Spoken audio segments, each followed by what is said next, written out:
con una charla. La idea no es tampoco hacer una charla tan académica. Voy a hablar un poco y después voy a pedir, no sé, que se intervenga. Acá también hay muchos profesionales muy idóneos del derecho colaborativo, en los cuales estamos en varias cuestiones, y también, bueno, no sé, otras personas que también les interese esta nueva visión del derecho que estamos todos trabajando. Bueno, yo preparé un PPT, no sé si no lo puedo Sí, pasar Juan, yo. lo Ah, comparto. sí.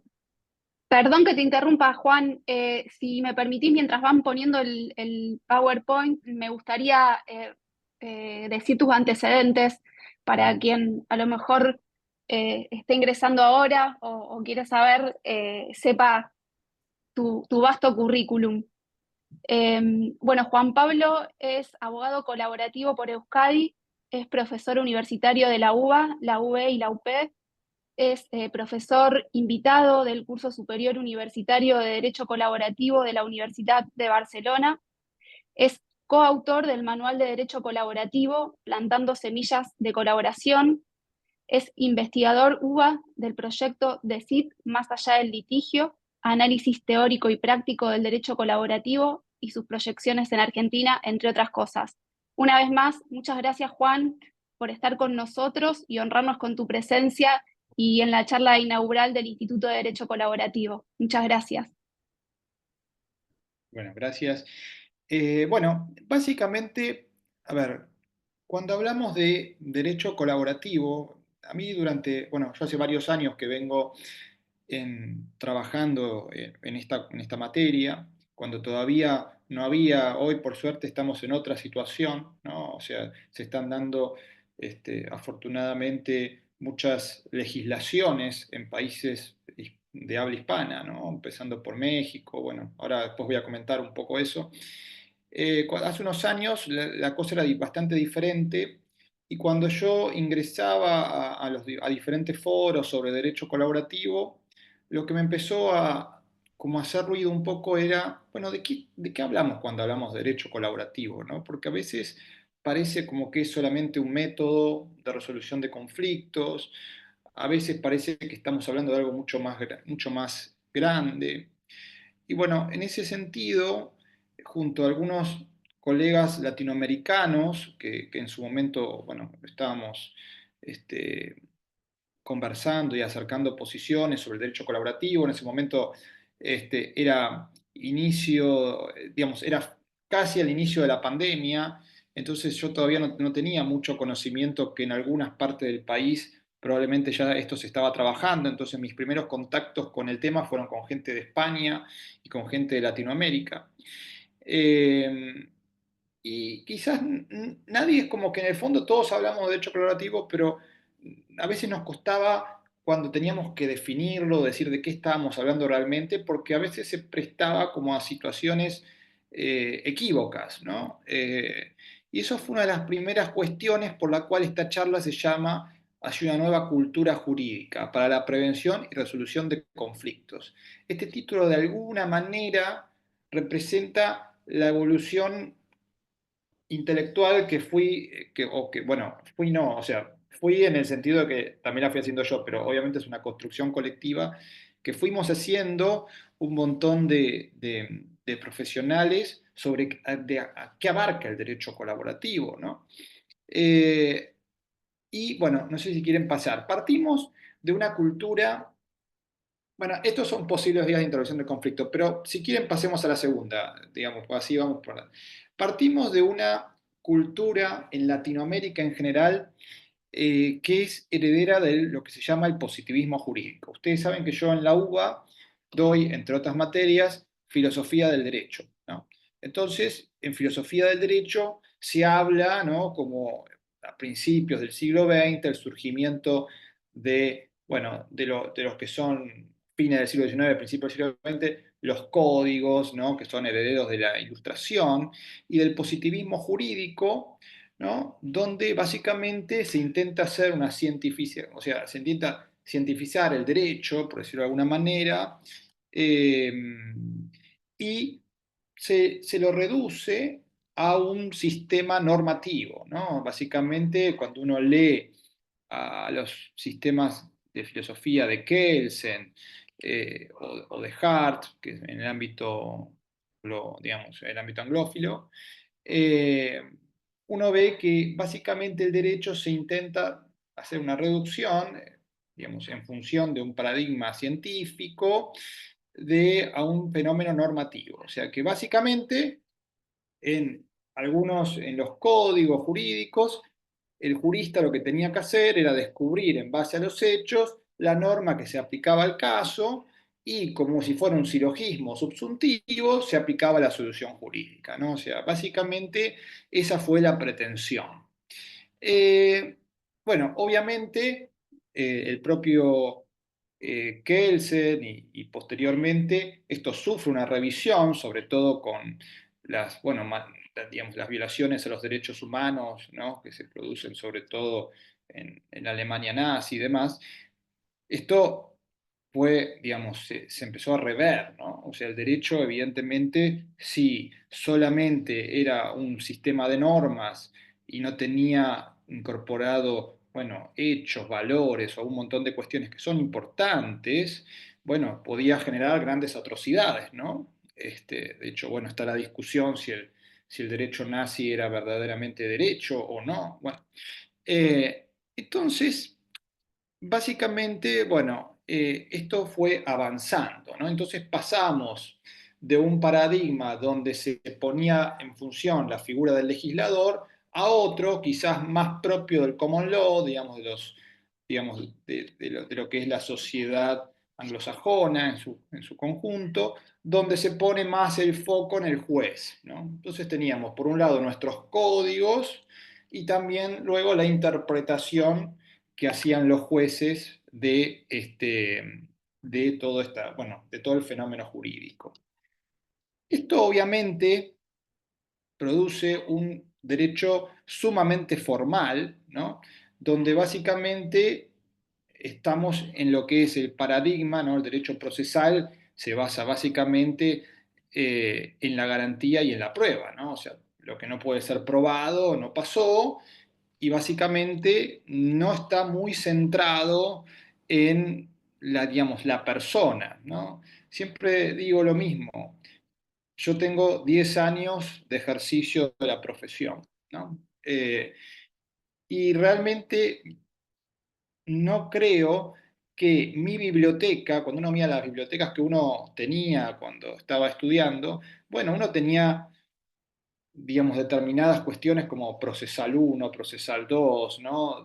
Algunos derechos de fondo y demás, pero tenía bibliotecas profundamente incompletas en comparación con el paradigma que propone el derecho colaborativo.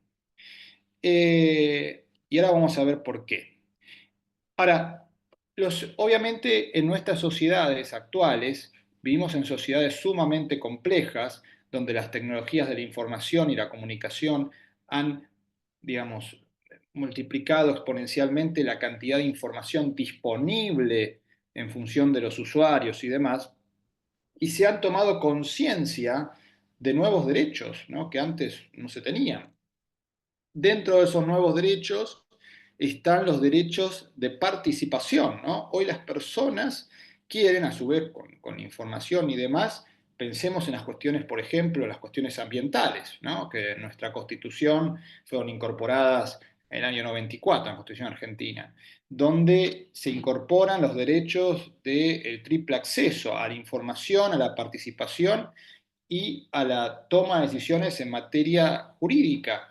Lo que quiere decir es que las personas hoy quieren cada vez tener más participación en la prevención y en la resolución de sus propios conflictos, ¿no? Hoy, digamos, no sé, cuestiones, por ejemplo, que, no sé, recientemente en la ciudad de Buenos Aires se está discutiendo el código de edificación. Bueno, y básicamente estamos hablando, bueno, los vecinos tienen derecho a que en sus comunas, en sus barrios, saber hasta cuánto se puede construir. Bueno, eso antes era imposible, ¿no? Y hoy hay hasta manifestaciones y sienten que el legislador no los toma en cuenta y demás. Estas son cuestiones totalmente novedosas, ¿no? Que ponen una cuestión interesante que es la de la heterocomposición y la autocomposición. En esta filmina lo he sacado para esta charla, pero es algo que a mí siempre me gusta decir, bueno, el método heterocompositivo, o sea, que se compone un conflicto desde afuera, es el prototípico, es el del juez, ¿no? Que básicamente ante una situación o ante un caso que le traen a su conocimiento, finalmente, mediante una sentencia, bueno, le da la razón a una de las partes. Entonces, ese darle la razón a una de las partes, bueno, se construye desde lo que las partes fueron presentando como prueba, los hechos, el derecho, y bueno, en función de eso se toma una decisión. Le guste a las personas que están sometidas a ese proceso o no les guste, ¿no? Incluso puede pasar que alguna persona que ganó el caso realmente tampoco esté muy conforme con lo que se sentenció. Eh, y luego están la autocomposición, ¿no? Que es la composición desde los propios integrantes que tienen la relación conflictiva.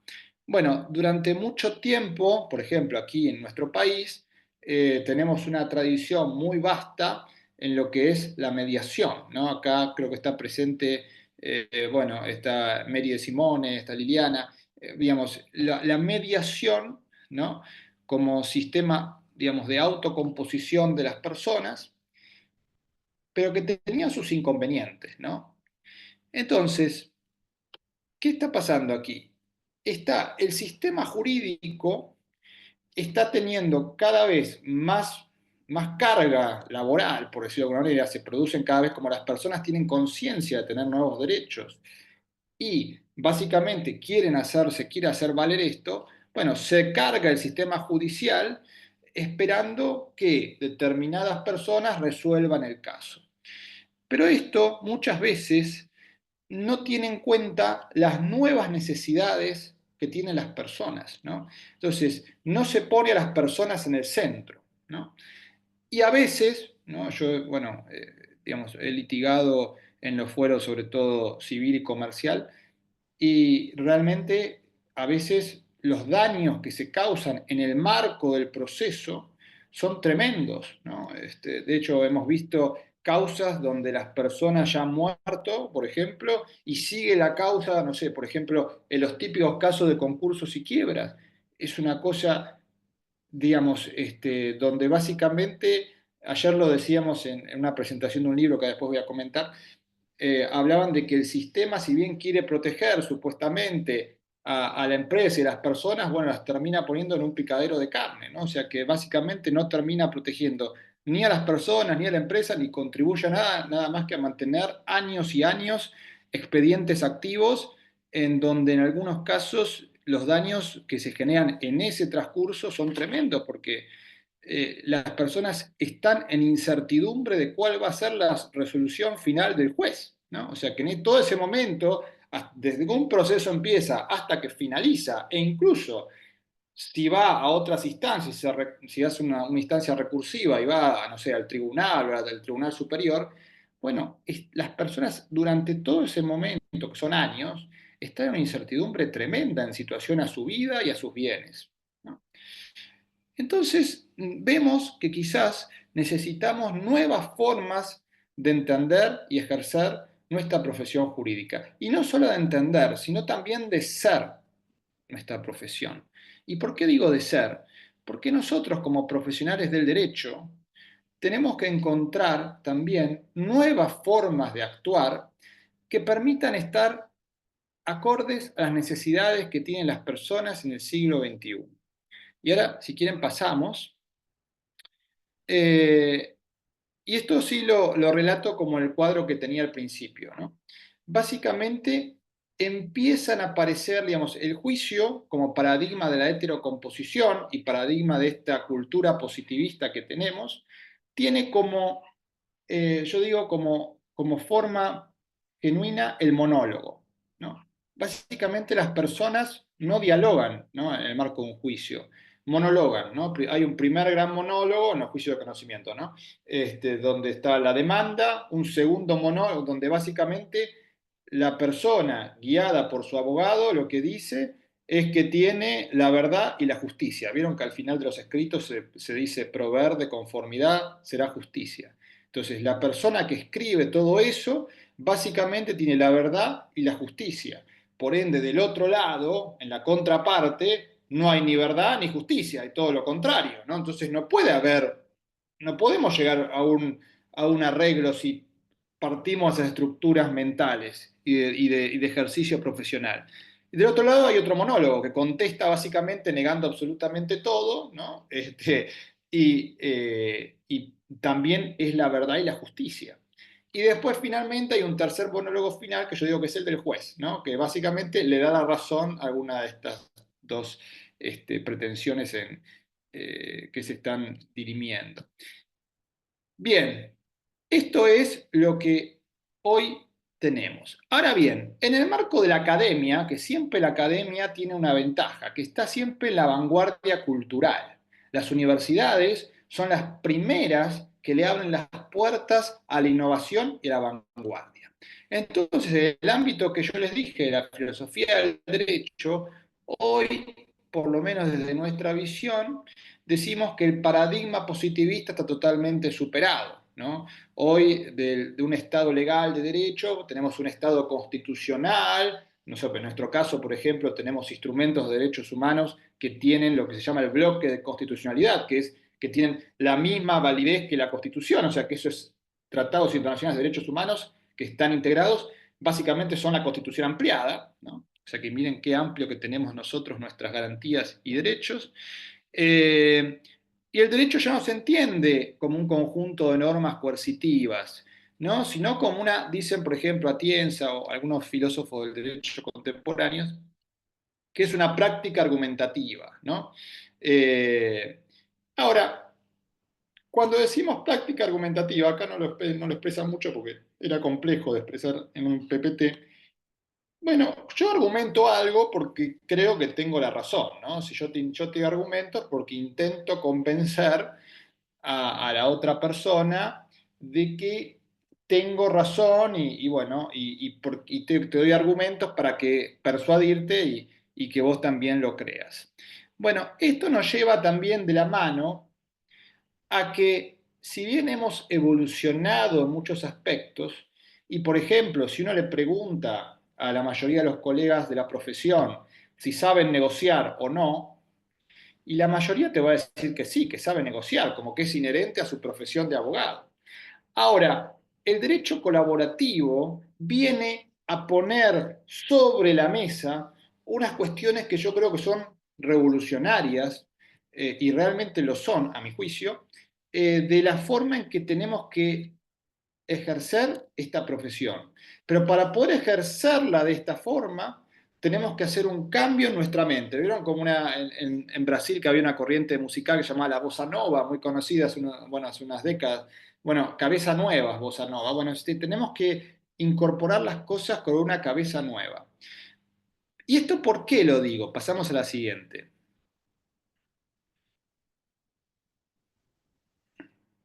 En la siguiente. Porque en la práctica, ¿qué pasa? Nosotros tenemos hoy, por ejemplo, la mediación prejudicial obligatoria, por ejemplo, en la ciudad de Buenos Aires, desde el año 90 y pico, en determinadas materias hay obligación y es requisito de procedibilidad para poder iniciar determinada acción, pasar por mediación. Ahora, ¿qué pasa?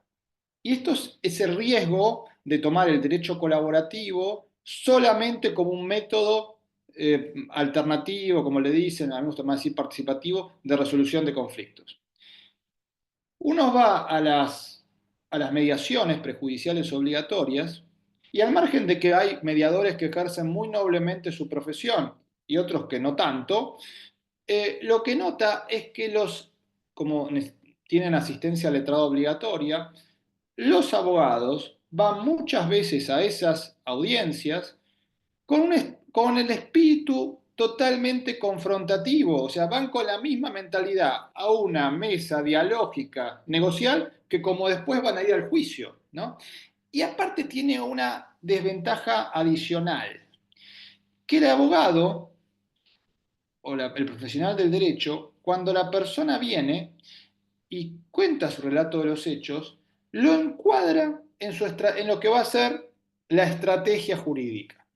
Y si la estrategia jurídica lo demanda, he visto en muchas audiencias de mediación que le dicen monopolizan la palabra, ¿no? O sea, no dejan hablar a la persona que realmente tiene el problema. A veces, incluso en algunos casos peores, hasta peores, se apropian, ¿no? Como que el problema realmente fuera del abogado o la abogada que está en la audiencia, que eso me ha pasado no pocas veces, pero en este caso dicen, no, no, acá venimos a esta audiencia porque es lo que nos obliga la ley, pero no vamos a hablar. Quiero que acá cierren la audiencia y vayamos a juicio.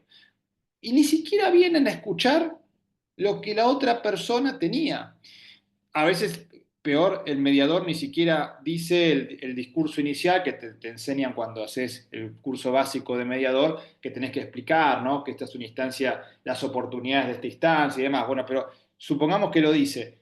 Pero si las personas van ahí desinformadas con respecto a la utilidad y a la práctica y a la esencia de este espacio de negocial, por decirlo de alguna manera, y encima van en el marco de una estrategia litigiosa, y bueno, tenemos las estadísticas que hacen en la Dirección Nacional de Mediación, que hoy por suerte hay una persona muy proba al frente de esta dirección, que es el doctor Luce, ¿no? Y también hay personas muy probas que vienen trabajando hace mucho, que es la doctora Lapacet, pero que cuando uno ve las estadísticas que van cargando año a año, de 2014 para acá, el porcentaje de acuerdos totales y parciales es realmente bajo.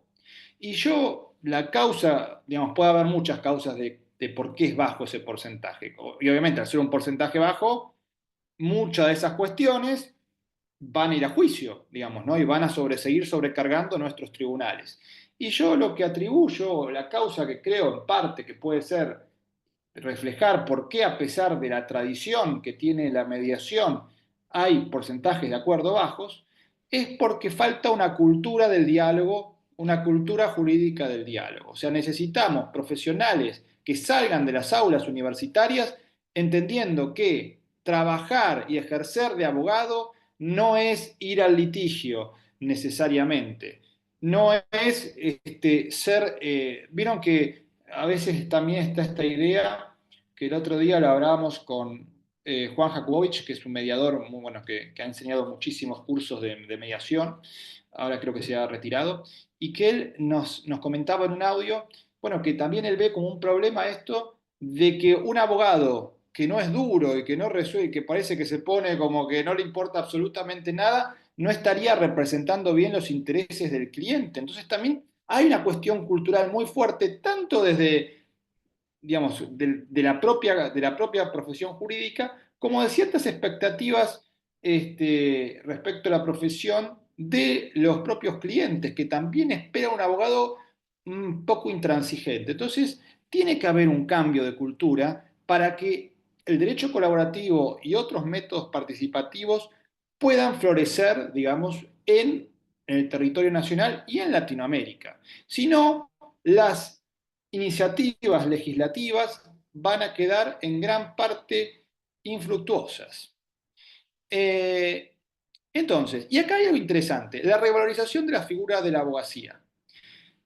Esto me interesa mucho en lo que es la teoría del derecho. Siempre, históricamente, cuando uno estudia los manuales, te hablan del legislador, ¿no? Que hoy está perdiendo centralidad, incluso en el derecho continental latino, y el juez, ¿no? Hoy básicamente todo se ve qué argumenta el juez, qué desecha el juez, cómo mira el juez la situación y demás. Entonces, y nunca nos tenemos que olvidar que muchas de las grandes construcciones de sentencias famosas que generalmente se recuerdan como la sentencia del juez, no sé, el juez tanto que la armó, fueron construidas previamente por abogados, ¿no? Que representaban probablemente a una de las personas.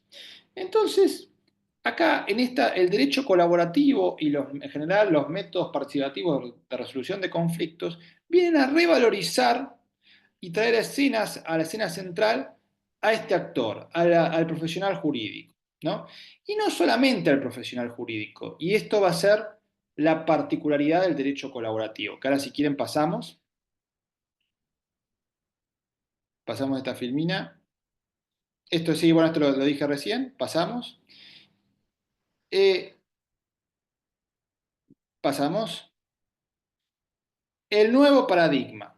Bueno, bueno, no lo voy a hacer muy largo porque si no, porque tampoco quiero hacer de esto un monólogo, pero básicamente el derecho colaborativo formalmente, si bien obviamente hay cuestiones que vienen de la historia, incluso acá lo he suprimido porque no pretendo que esto sea una clase, pero en el derecho romano, la figura del jurisprudente tenía muchas de las condiciones o de las características que hoy creo que el abogado colaborativo debe tener. Pero bueno, formalmente en la historia, el derecho colaborativo nace de la mano de un abogado de familia, Stu Webb, que yo he tenido, que si pasamos a la próxima, van a ver que todavía vive, digamos, es un hombre grande, pero que ahí puse una foto de un encuentro, yo estoy abajo, él está en el centro, que tuvimos hace un tiempo, no me acuerdo cuándo es esta foto realmente, si fue hace 2 años o 3, este, con él, que él quiso ver la dinámica latinoamericana del derecho colaborativo, en una sesión que tuvimos. Y bueno, él nos contó un poco la historia de cómo nació, que en realidad quería básicamente poder sistematizar de alguna manera lo que a veces pasa de manera casi espontánea según qué actores se topen bueno, por ejemplo, en algunas mediaciones, bueno, van muy bien las negociaciones y demás, porque los profesionales y las personas quizás son personas más abiertas, no son tan cerradas o no son tan con un perfil litigioso tan marcado. Entonces, él lo que quería es crear las condiciones en el marco de un procedimiento que esto que pasaba a veces por azar y demás pudiera sistematizarse de alguna manera, ¿no? Dentro de los límites humanos. Y entonces, de esa manera, bueno, acá hay una famosa carta que los animo a que la busquen, está en inglés, creo que ahora hay traducciones al español, y si no, hay traductores que la pueden hacer muy bien, del 14 de febrero de 1990, que él le manda a una jueza donde él, bueno, le dice que él no va, que básicamente es la carta fundacional del derecho colaborativo, que él dice que él no va a seguir litigando en familia como lo venía haciendo, porque causaba más dolor que los resultados que él quería realmente causar. Entonces va a trabajar de una nueva manera. Bueno, entonces ahí se sientan de alguna manera las bases de esto que es el derecho colaborativo. Pasamos. Eh, Acá está la carta, bueno, el que la quiera buscar está en internet. Pasamos. Entonces, ¿qué es el derecho colaborativo? Bueno, acá están las cuestiones que nos hicimos durante mucho tiempo entre distintos colegas y que fueron obteniendo algunas respuestas. ¿Es una filosofía, es una ética, es simplemente una herramienta más, es una práctica, es un proceso? Bueno, la respuesta breve es que podrían ser un poco de todas, ¿no? O sea, no es ninguna en particular aisladamente, sí es cada una en alguna medida. Pasamos esto. Eh, y acá hicimos un resumen, que este resumen, un cuadro, perdón, que este cuadro apareció en este manual, que después voy a comentar un poco, que es, bueno, un esquema de derecho colaborativo, ¿no? Que intenta aunar en un esquema todas las facetas que tiene el derecho colaborativo en nuestro entendimiento. No, parte de una ética, ¿no? O sea que obviamente parte de algo subjetivo, pero que se comparte en el marco de una comunidad, o sea que no es plenamente subjetivo, que es una ética de la colaboración y la no violencia, ¿no? Y en ese sentido, esta ética abre a una cultura, y entonces podemos denominar el derecho colaborativo, que es una traducción al español bueno, de una sigla inglesa, pero en derecho en sentido amplio o cultural, me gusta decir a mí, y el derecho colaborativo en sentido específico, que ahí sí sería el proceso colaborativo, ¿no? Ahora voy a ampliar un poco esto. El derecho colaborativo en sentido amplio viene a impregnar, por decirlo de alguna manera, o viene a transformar todo el fenómeno jurídico en su integralidad. Por eso lo podemos ver, por eso podemos ser, de alguna manera, profesionales colaborativos del derecho o profesionales colaborativos de otras ramas, ahora voy a ver por qué digo esto, tanto en un proceso colaborativo propiamente dicho, o en el marco de herramientas de prácticas colaborativas, que quiere decir cuando, por ejemplo, en el caso de una mediación o en otros ámbitos que no son específicamente el proceso colaborativo, podemos utilizar herramientas de práctica colaborativa. También el derecho colaborativo creemos que tiene una función preventiva, o sea, no solamente una función cuando hay un conflicto ya, sino también puede prevenir el conflicto, ¿no? De la mano de las grandes tendencias del derecho hoy, ¿no? Hoy hablamos de derecho ambiental preventivo, derecho penal preventivo, bueno, en fin, la prevención hoy es un fenómeno que es omniabarcativo del derecho prácticamente. Entonces, en el marco de lo que yo denomino acá contratos colaborativos, generalmente se lo denomina mejor o se conoce mucho más como contratos conscientes, pero esa denominación está como registrada, así que decidimos ponerle otro nombre. Contratos colaborativos que son básicamente aplicaciones del sistema de derecho colaborativo en, por ejemplo, situaciones contractuales para prevenir futuros conflictos. Y ahora, más recientemente, lo hemos escuchado en el foro, en el Congreso de la USAL que tuvimos en octubre, también se está aplicando el derecho colaborativo en el proceso judicial, que eso se denomina, como dice ahí, magistratura colaborativa. Lo que pasa es que, claro, depende cuando en el Congreso se le hizo una pregunta a los jueces, bueno, pero ¿qué pasa si ustedes se van de la magistratura o, no sé, o ascienden a cámaras, eran jueces de primera instancia?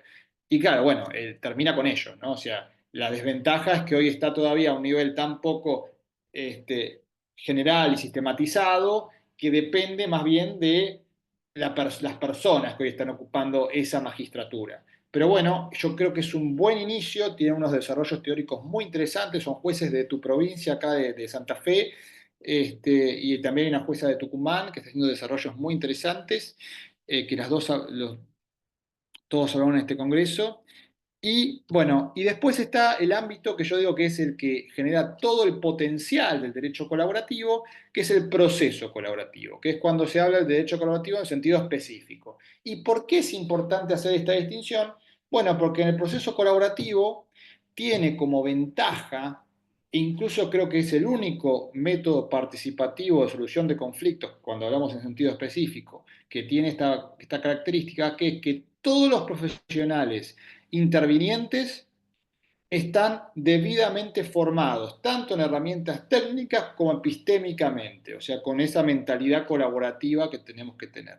Yo creo que no hay otro método participativo de resolución de conflictos que tenga esta característica, al margen de muchas otras que ahora voy a nombrar, que tienen proceso colaborativo, pero es la única que tiene a todos sus profesionales formados. Con lo cual, si hay una posibilidad de encontrar el mejor acuerdo para esas personas que están en un conflicto, seguramente se va a encontrar en el marco del proceso colaborativo. Y justamente esa garantía si es posible encontrarlo, a veces, aunque tengamos a los mejores trabajando en conjunto como equipo, a veces tampoco se logra porque no es que tiene una garantía de que se va a encontrar el acuerdo. El derecho colaborativo, el proceso tiende al acuerdo, pero a veces no es posible. Pero sin embargo, se va a, ¿cómo se llama? Se va a encontrar las mejores condiciones. Pasemos de esta. Eh, Bueno, acá hice una definición de derecho colaborativo que después la modifiqué un poco en el marco del libro. El derecho colaborativo, entendido en sentido amplio, es una práctica dialógica, voluntaria, anclada en una ética de la colaboración y la no violencia, que trasciende el marco jurídico y se extiende a dimensiones morales, políticas y sociales. En sentido específico, es una práctica dialógica de jurisdicción privada, ¿no? En el marco de este proceso colaborativo. Pues acá esto está reformulado, no está del todo bien. Bueno, obviamente se busca la equidad, el entendimiento y el beneficio mutuo de las personas involucradas, con el acompañamiento de profesionales del derecho y de otras disciplinas que están formados específicamente en las herramientas colaborativas, ¿no? Tanto técnicas como epistémicas, que tienen que haber incorporado, bueno, esta es la parte epistémica, la ética y la conciencia, esta nueva forma de entender y de ejercer el derecho para poder plasmarlo en la realidad. Y algo interesante, en el derecho colaborativo nunca vamos, o sea, tiene algunas características que voy a nombrar rápidamente. Me parece que, a ver, no sé si está la Filmina que las nombro, de la próxima. Eh, Creo que no está, bueno, esto simplemente es, ahora voy a esto, me quedo ahí, pero básicamente tiene algunas características salientes. El proceso, voy a hablar sobre todo el proceso colaborativo. Básicamente tiene a todos sus profesionales intervinientes que van a estar formados en todas estas cuestiones.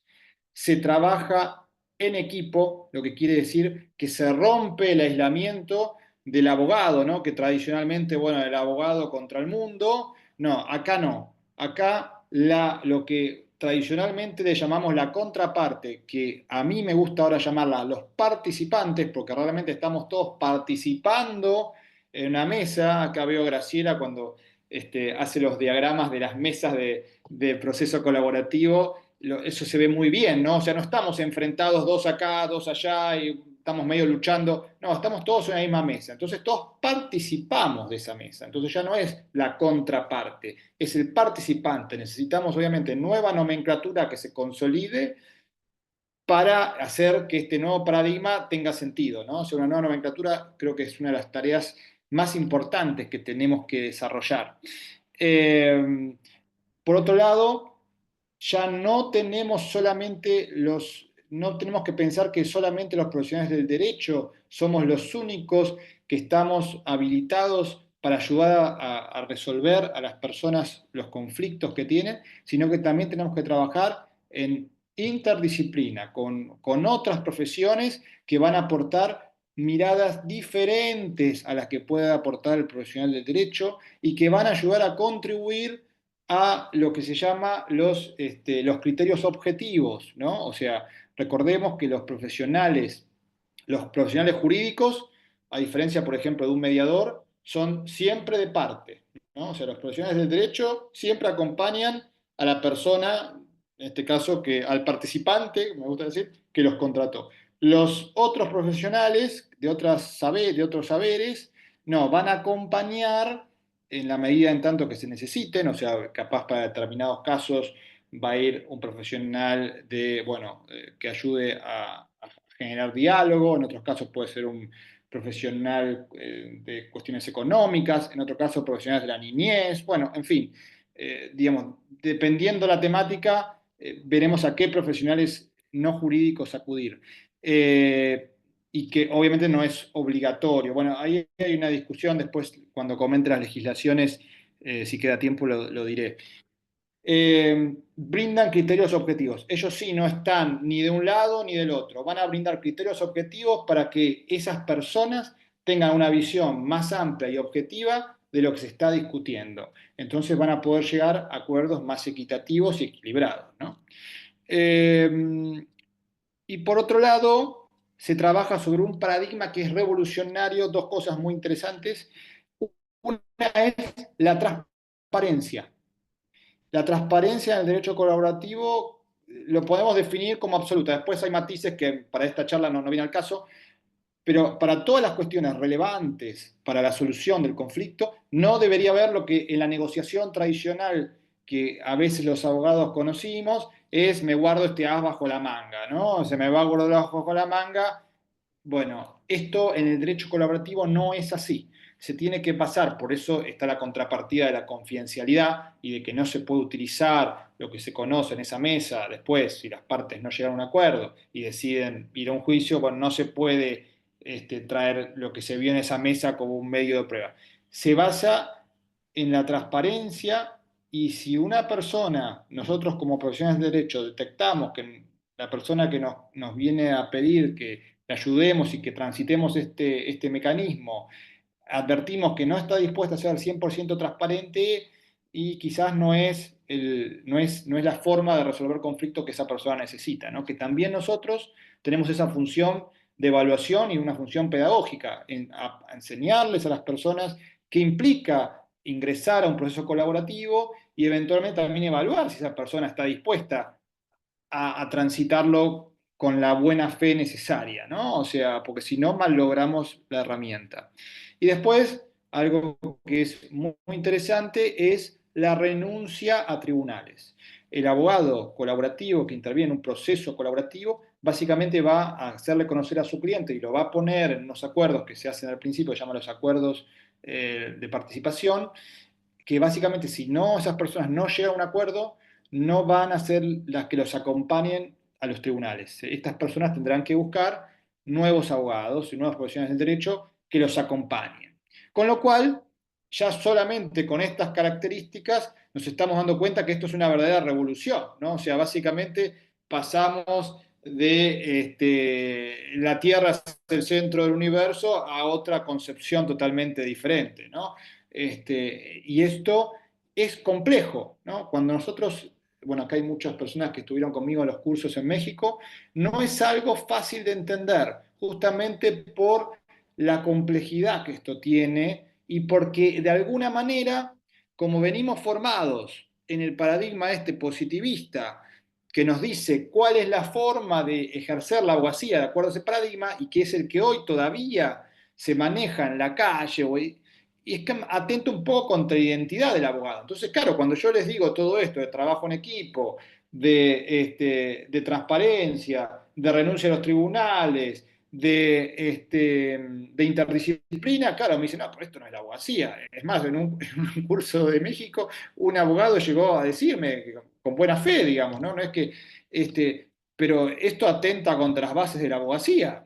Claro, bueno, claro, o sea, esto viene a ser un mensaje profundo de reforma, ¿no? No creo que atente contra la abogacía, pero sí que viene a ser una reforma muy potente. No es que tampoco estamos en contra ni de los tribunales ni de nada, ¿no? Obviamente los abogados tenemos, cada conflicto tiene su marco y no todos son para el derecho colaborativo. Tenemos que ser especialistas en conflictología también, ¿no? Saber exactamente cómo se puede ver un conflicto y demás. Y por otro lado, esta biblioteca que yo les decía al principio de la charla, que yo tenía conformada con derecho procesal, con obligaciones 1 y demás, se tiene que sumar nuevos libros, ¿no? Por ejemplo, se tiene que sumar gestión emocional, ¿no? Acá la veo a Liliana. Se tiene que sumar cuestiones de mapeo del conflicto, se tienen que sumar cuestiones. Hoy el otro día hablaba con un mediador que tiene unas cuestiones interesantísimas de neurociencia. Bueno, tenemos que aprender a cómo funciona el cerebro. O sea, yo no sé, pero creo que hoy esa materia no se da en nuestras universidades. Y sin embargo es tan importante, ¿no?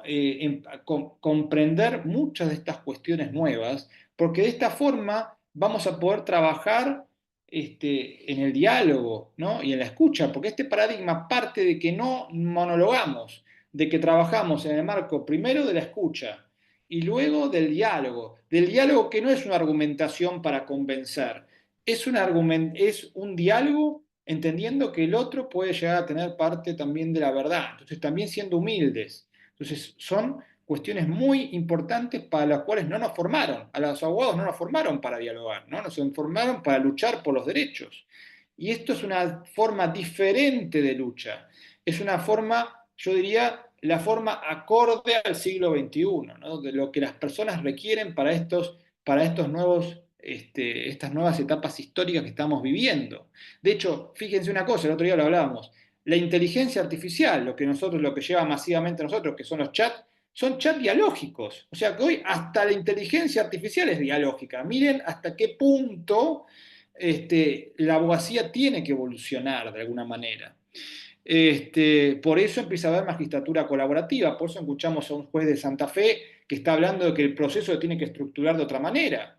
Por ahora solamente está en su mente y en su teoría, pero seguramente dentro de muy poco va a poder, estas cuestiones se van a poder ver. De hecho, en Argentina hubo un proyecto de reforma del Código Procesal y Civil de la Nación que decía que se iba a aplicar, bueno, en la ciudad, que de hecho por eso en la Universidad de El Salvador le llamó tanto la atención cuando dijimos derecho colaborativo. Había un principio que era principio de colaboración, que no estaba explicado cómo se iba a estructurar.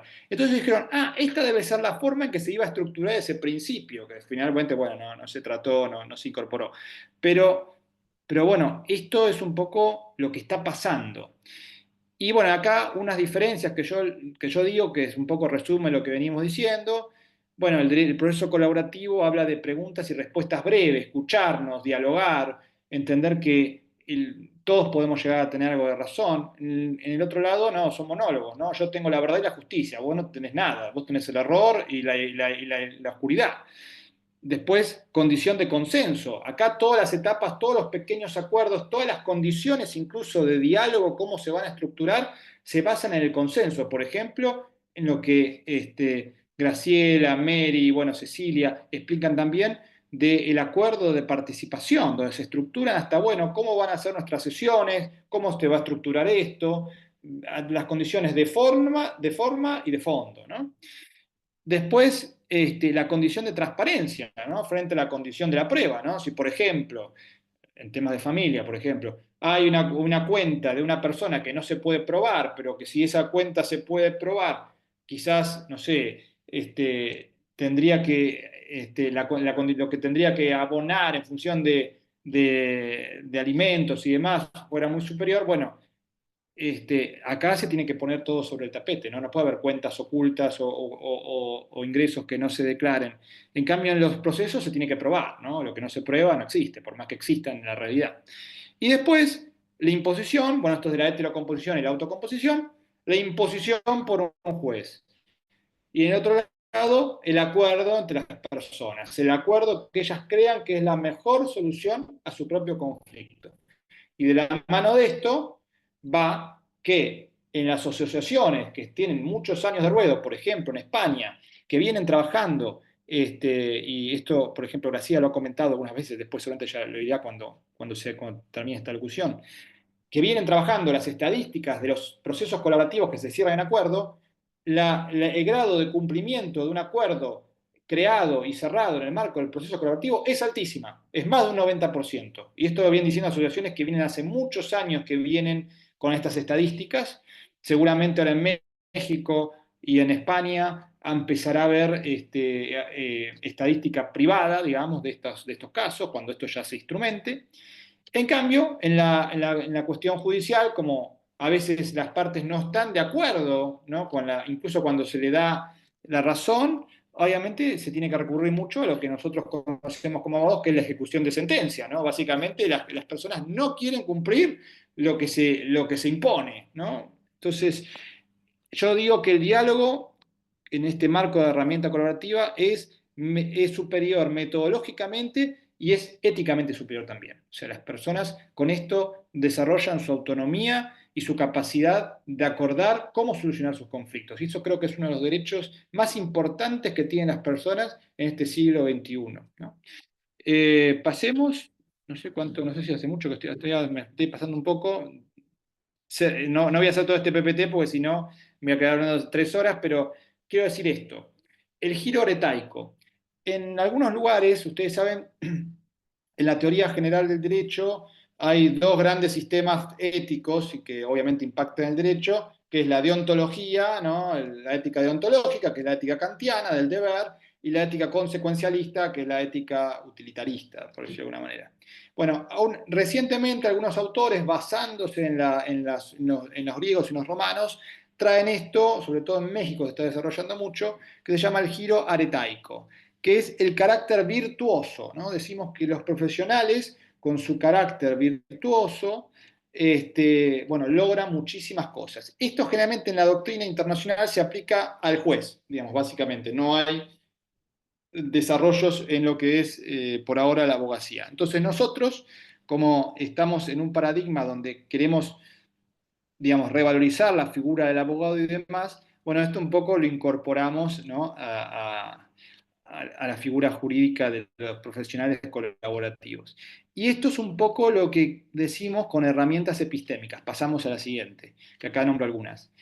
Para las técnicas, digamos, en los cursos de derecho colaborativo se van a aplicar muchísimas técnicas, ¿no? Por ejemplo, negociación integrativa, manejo emocional y demás.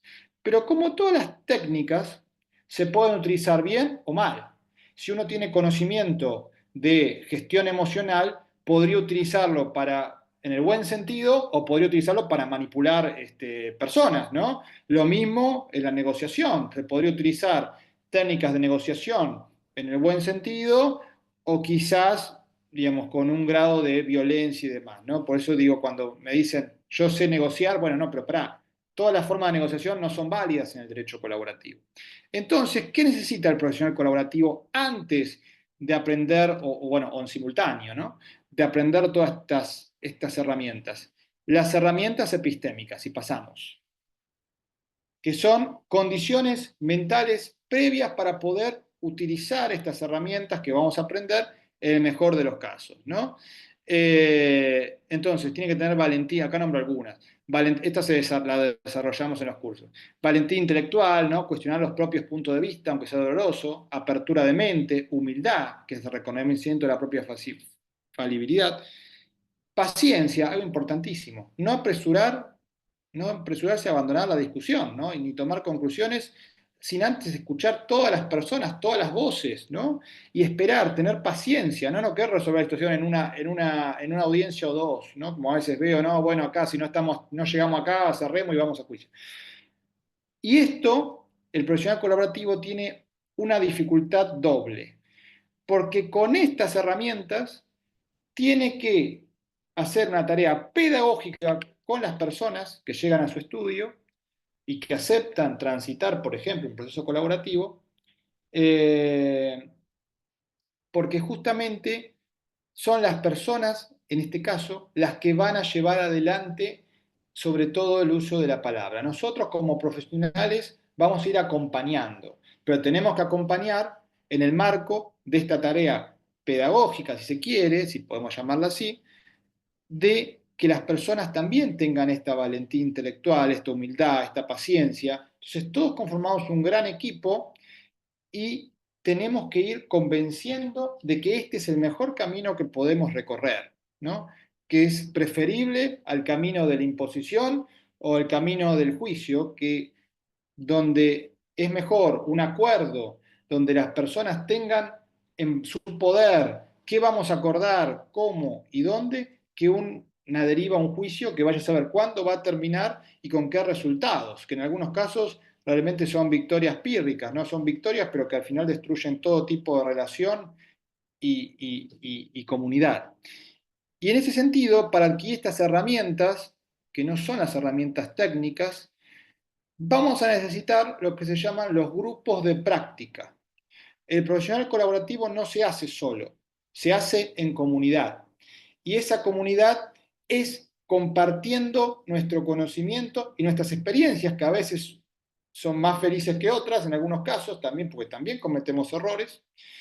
Y en ese conocimiento y en esa construcción y esa sinergia comunitaria vamos construyendo y vamos perfeccionando no solamente las herramientas técnicas, sino también estas herramientas epistémicas. Con lo cual, la vía de este profesional colaborativo es mucho más amplia, rica, incluso es más dificultosa que la de recibirse simplemente con las herramientas que hoy nos da la universidad. Quizás dentro de unos años podamos hablar de que la universidad nos enriquece con todo esto y quizás otra sea la situación.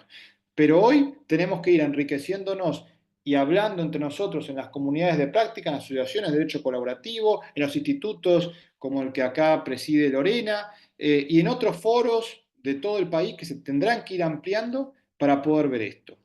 Termino ahora simplemente esta charla y quiero ya finalizar esto, diciendo que tenemos buenas expectativas para la forma colaborativa de ejercer el derecho.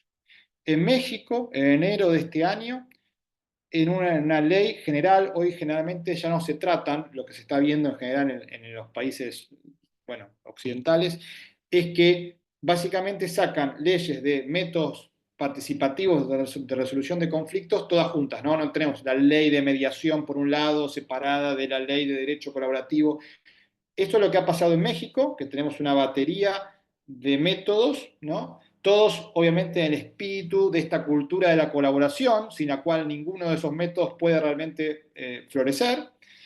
Y recientemente en España se ha sancionado, un mes atrás, días atrás, la reforma de la ley de eficacia procesal que hace que tener el derecho colaborativo como requisito de eficacia, o sea, de procedibilidad, ¿no? Básicamente. Entonces, esto nos llena de buenos augurios. En Cataluña se está discutiendo esto. Bueno, acá está, la vi en un momento, no sé si sigue estando, Cris de Brasil. Hay un proyecto que ella me ha compartido en Brasil de prácticas colaborativas. Así que, bueno, lo que quiero decir es que estamos en algo que en el último año ha evolucionado un montón. Los que quieran trabajar y ejercer de esta manera la profesión y capacitarse e incluirse en el instituto, en los grupos de práctica y demás, van a tener grandes posibilidades bueno, de progresar, porque esto realmente va a ser una realidad. Y yo estoy seguro que en Argentina, en estos próximos años, estoy seguro, vamos a tener también nosotros probablemente algún tipo de legislación. Ojalá sea así. Por lo pronto, les quiero anunciar que ayer mismo en la feria ahí está ahora Mary de Simone, que está desde México, cinco coautores, ¿no? Tres argentinos que estamos aquí, que son Graciela Izarralde, quien les habla, Mary de Simone, y después el maestro Samuel Reacano, Constantino de Río y Ana Tapia. Somos coautores del primer manual de derecho colaborativo, Plantando Semillas de Colaboración, se llama así, de editorial Tirant Loblanche, que se presentó ayer en México. Esperemos que ya el año que viene tengamos la presentación en Argentina, quizás, ¿por qué no?, en Rosario, acá en el marco del instituto también. Y que este viene a suplir en las casas de estudio un vacío muy grande, porque es el primer manual en habla hispana que hay del tema. O sea, no había, a pesar de que se viene desarrollando, sobre todo en España, hace bastante el derecho colaborativo, no teníamos hasta hoy bibliografía certera y actualizada para, sobre todo latinoamericana, para estudiar. Y hoy lo tenemos. Así que eso es una cosa muy feliz bueno, que espero que nos sirva a todos los que estamos en este camino. Así que nada, eso es lo que quiero para decir. Y bueno, me gustaría escuchar a algunos de mis compañeros que también tienen cosas muy importantes.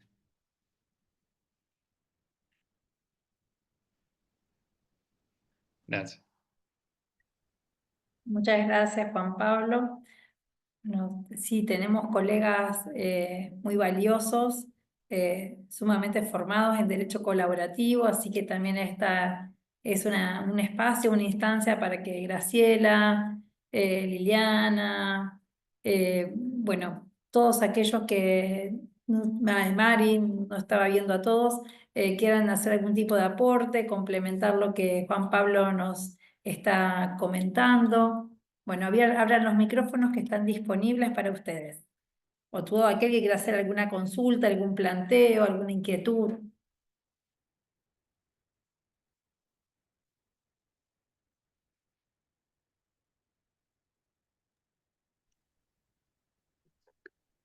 Hola,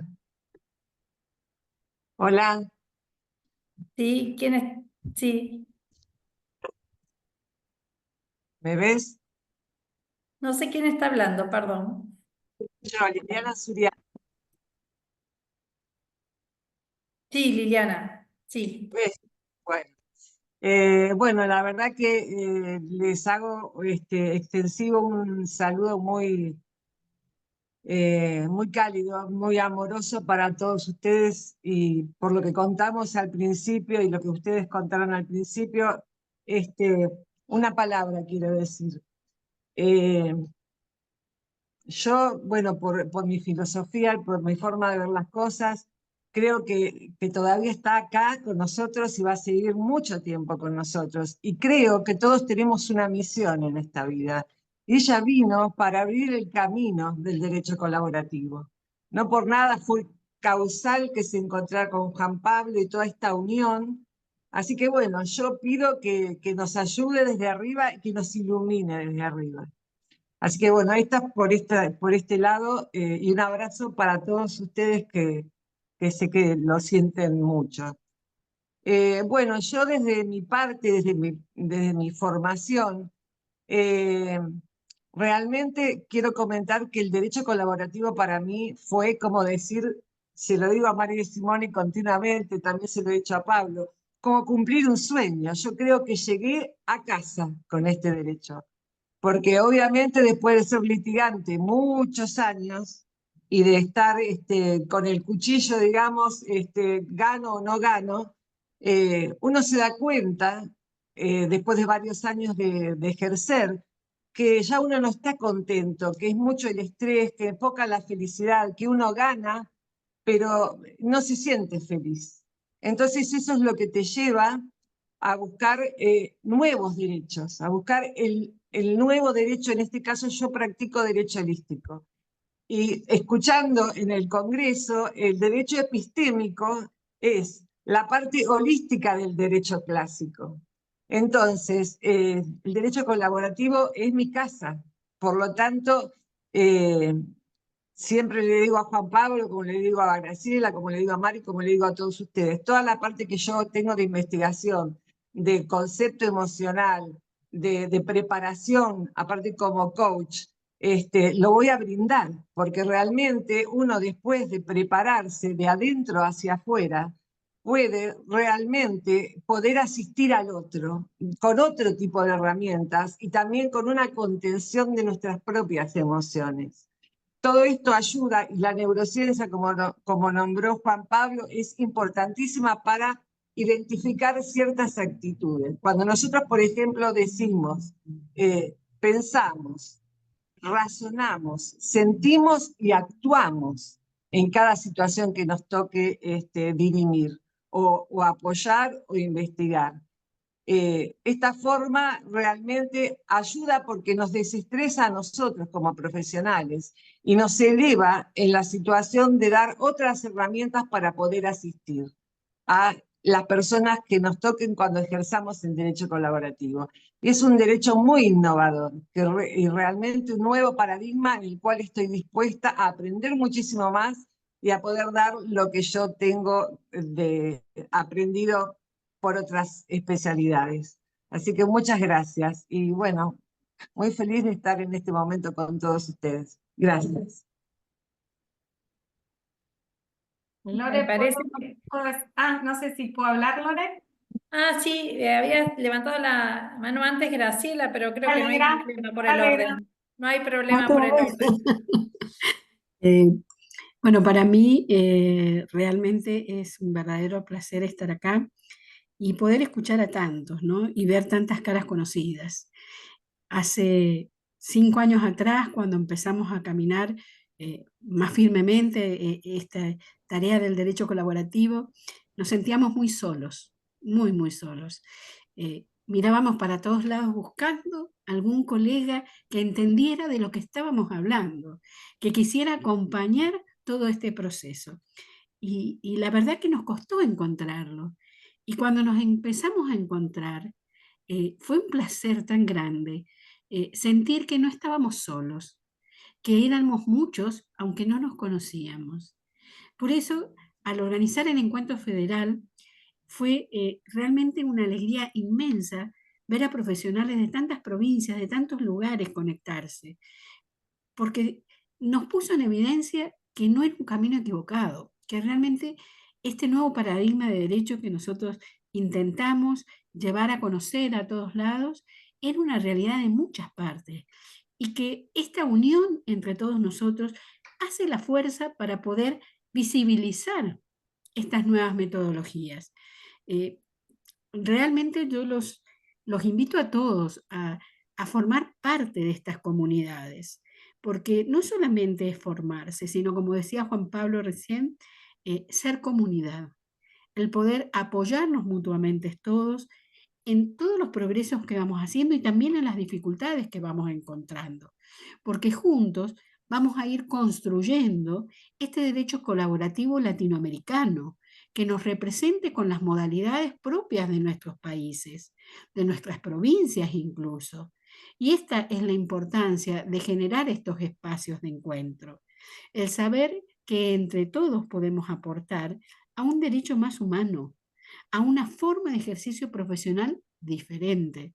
Y esta es la invitación que nos parecía que no teníamos que olvidar, que todos y cada uno de nosotros podemos tomar este compromiso, levantar una bandera de pacificación social, construir espacios que realmente mejoren la calidad de nuestro servicio profesional para llegar a las personas y a la sociedad completa de una manera diferente.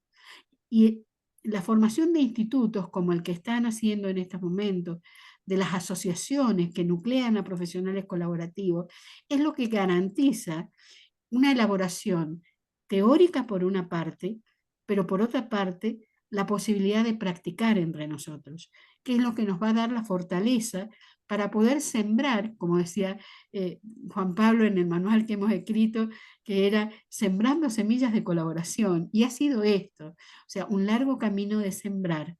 Y seguir sembrando, porque cada uno de nosotros va sembrando en el ambiente en el que está. Así que bueno, muchas gracias Lorena y a todos los que organizaron este espacio, porque es un placer encontrarnos y vernos y ver las caras de tantos que nos vamos encontrando en los distintos espacios y que disfrutamos de escuchar. Gracias Juan Pablo, me encantó escucharte, como siempre.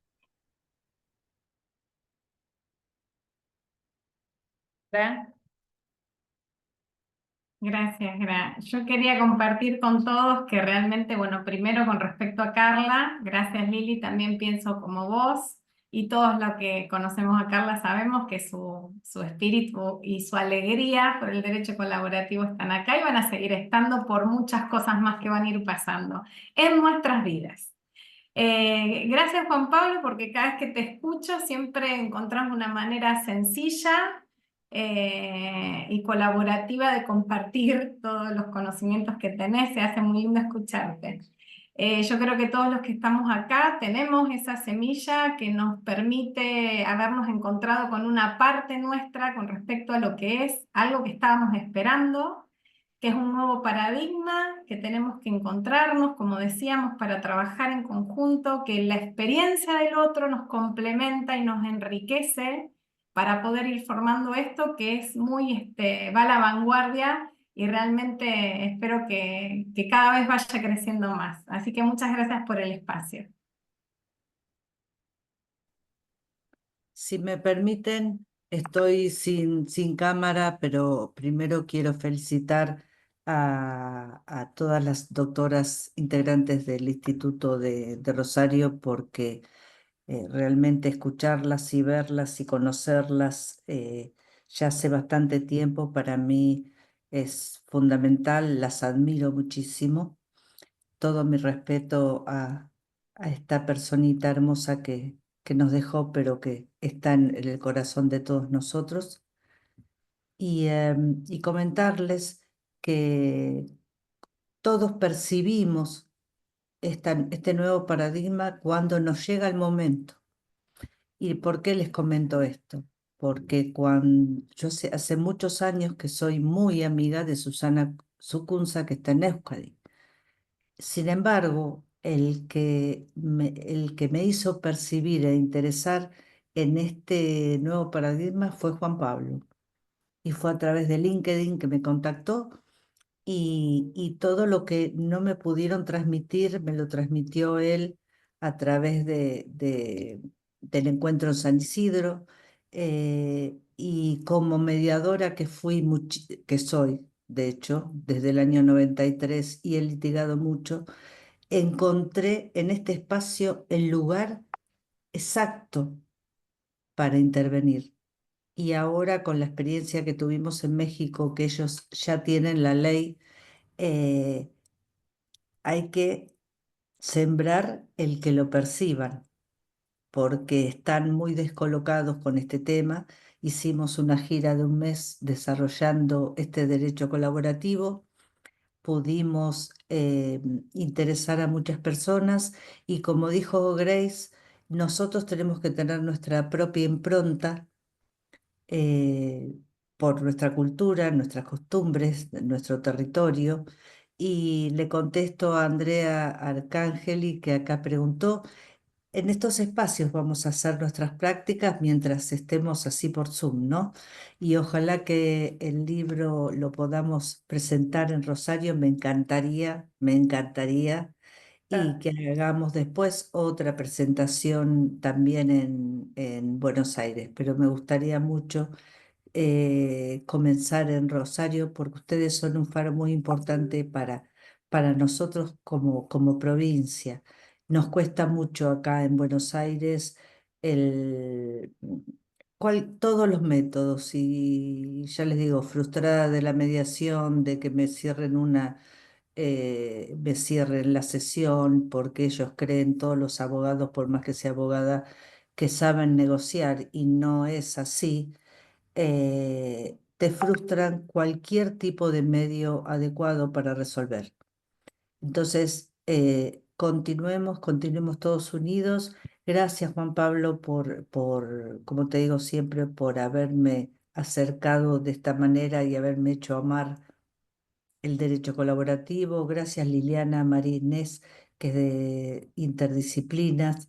Eh, a- Gracias, chicas, desde Buenos Aires. Bueno, están María Inés Amato y Liliana, grandes profesionales que seguramente si hubiera existido en ese momento esta práctica, hubieran sido otros los resultados trabajando mala praxis, y María Inés, bueno, no recuerdo. Y tenemos aquí una contadora, que es María Inés Godoy Zúñiga de Tucumán, que también está ampliando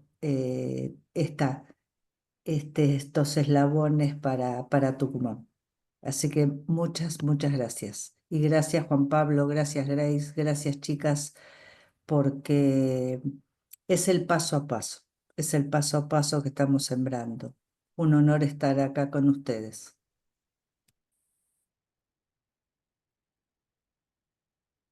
Muchísimas gracias, Mari. Desde ya las puertas del Colegio de Abogados y específicamente del Instituto están abiertas para la presentación del libro y para toda otra actividad que de manera mancomunada, codo a codo, podamos ir realizando, porque justamente avanzamos en tanto y en cuanto todos traccionemos en un mismo sentido. Y creo que justamente este encuentro es prueba de esto, ¿no?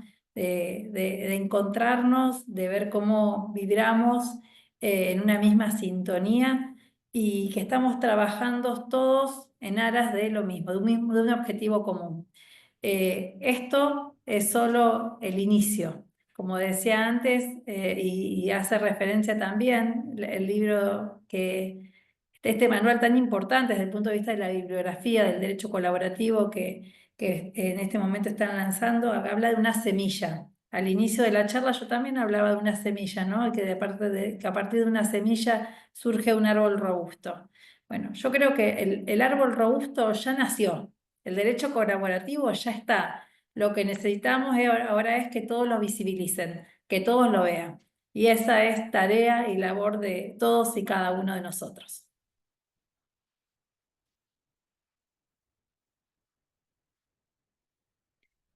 ¿Alguien más quiere participar, hacer algún aporte, formular alguna pregunta?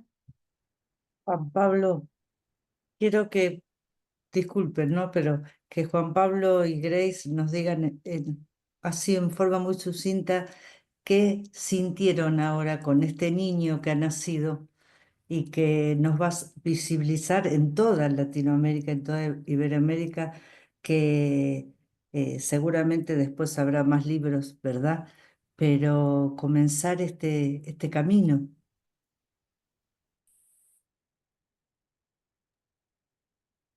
¿Querés ver vos, Grace, y después digo yo unas palabras? ¿No? Bueno, yo lo que sentí es una gran emoción porque realmente cuando, a ver, esto viene de la mano de Mary y Ernesto Samuel y de su gente ahí en México, que, bueno, que en un momento, bueno, nosotros estábamos escribiendo muchos artículos, se estaban haciendo muchos foros, pero claro, cuando nos preguntaban, ¿y dónde estudiamos esto? ¿Dónde podemos ver bibliografía? Y bueno, había que recomendarle un libro que se había hecho en España, que se llamaba El abogado colaborativo, de hacía ya unos años. Había algunos artículos o se remitía, qué sé yo, a la web de Euskadi.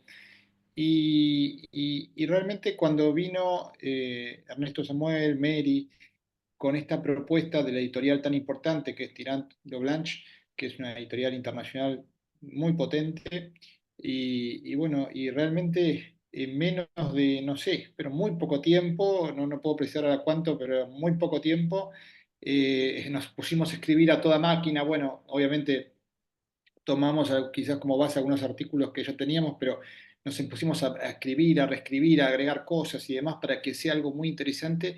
Y bueno, y ayer verlo, la presentación, y bueno, fue como una gran emoción, ¿no? Realmente sentir que estamos intentando sembrar estas semillas, como dice el subtítulo, para que este árbol colaborativo, como ya que dice Lorena, que ya está, pero ahora tenemos que hacer bien visible, ¿no? Y justamente creo que la visibilidad se va a dar de la mano de asociaciones de derecho colaborativo que tengan una impronta federal. Así que dentro y desde ese lugar quiero también decir acá que estamos a nada, o sea, muy poco, ya se hará los anuncios pertinentes en las redes, de crear una gran asociación federal, que obviamente van a estar todos invitados a sumarse y a trabajar, donde queremos que el derecho colaborativo argentino con proyección latinoamericana sea bien visible, ¿no? Una asociación que diga sí al DC, ¿no? Eso va a ser un poco nuestro lema. Estoy adelantando algunas cosas que no están todavía en las redes, pero algo así va a ser. No sé, Graciela, si querés decir algo vos también. O Mary. Sí, la verdad que sentía que este año era como la concreción de muchos esfuerzos y semillas sembradas a lo largo de todo este tiempo.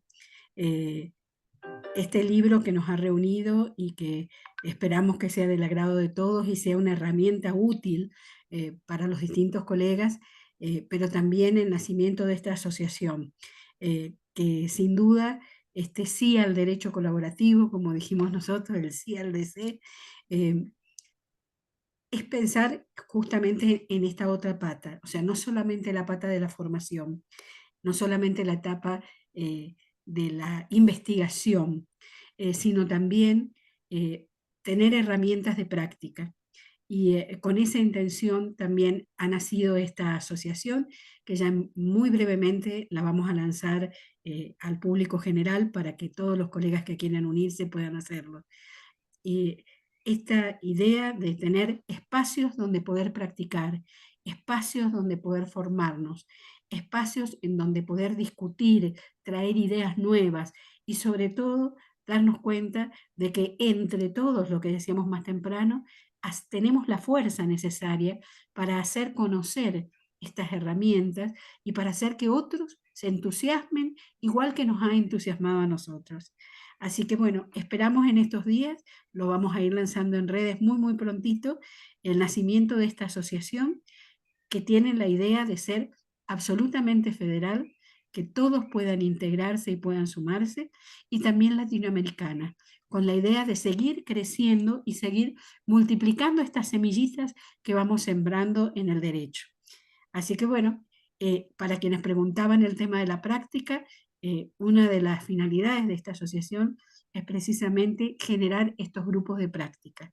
Así que muy prontito, ya el año que viene, tendremos un calendario que daremos a conocer en donde nos enfocaremos mucho en la práctica, para que todos los profesionales que quieran ejercer esta nueva modalidad en el derecho lo puedan hacer con confianza y entre iguales. Me permito un segundito para agradecer a Ceci Irigoyen y a Silvina Matisic que hicieron el prólogo de nuestro libro, dos grandes abogadas colaborativas, dos grandes amigas, porque saben qué es lo fundamental aquí, más allá de lo profesional, que nos reunimos buenos seres humanos. Y eso es el verdadero plus y eso es lo que hace crecer y que permanezca cualquier proyecto. Así que les agradezco mucho que estén todos en mi vida. Muchas gracias. Gracias, Mari. Bueno, ahí en el chat dejamos a disposición la posibilidad de que todo aquel que quiera dejar sus datos para sumarse al grupo de WhatsApp del instituto lo pueda hacer para justamente circular toda la información vinculada a las cuestiones relativas al derecho colaborativo, a las prácticas colaborativas y todo aquello que puede nutrir a este grupo, ¿no? Para poder seguir trabajando denodadamente en aras de la difusión del derecho colaborativo para que las realidades legislativas no sean solamente un sueño, un proyecto, sino que puedan concretarse en verdaderas normas, tal cual sucede hoy por hoy en los países que Juan Pablo nos decía, como en España, como en México, que tienen que ser ejemplos a seguir. Así que, bueno, muchísimas gracias a todos por haber estado hoy presentes. Gracias por los valiosos aportes que han hecho todos los que han participado, especialmente Juan Pablo, que siempre con tu claridad, con